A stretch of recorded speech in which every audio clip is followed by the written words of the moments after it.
For my final creative project, I wanted to highlight one of my passions, the bicycle. The bicycle has been part of the American culture for over a century now.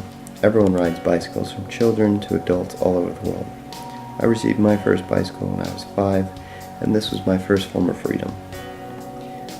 I was free to go where I wanted as long as I wasn't too far from home and was home for dinner.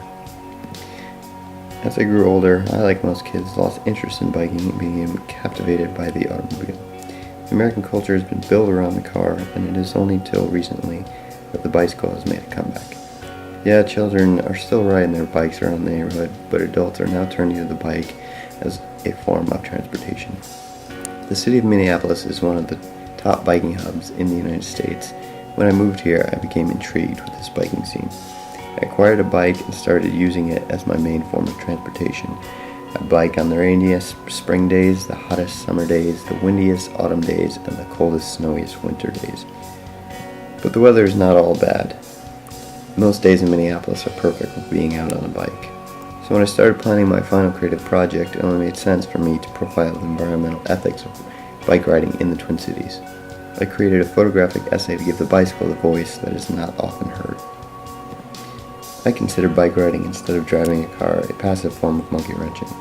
It may not be directly affecting environmental cause or creating a huge change in stopping the destruction and pollution of the atmosphere, but the small ripple effect that biking has on inspiring change to include the simplest and most efficient form of transportation as an environmental ethic has great weight and power in today's society.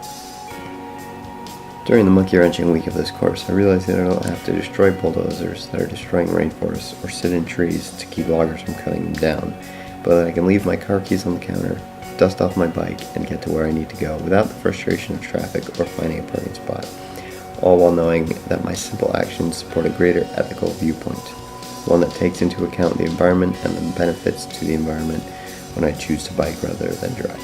So I have chosen to throw a monkey wrench in the current system by biking instead of driving. My health and wallet are much better off, but most importantly, the environment is much better off with one less polluting car on the road.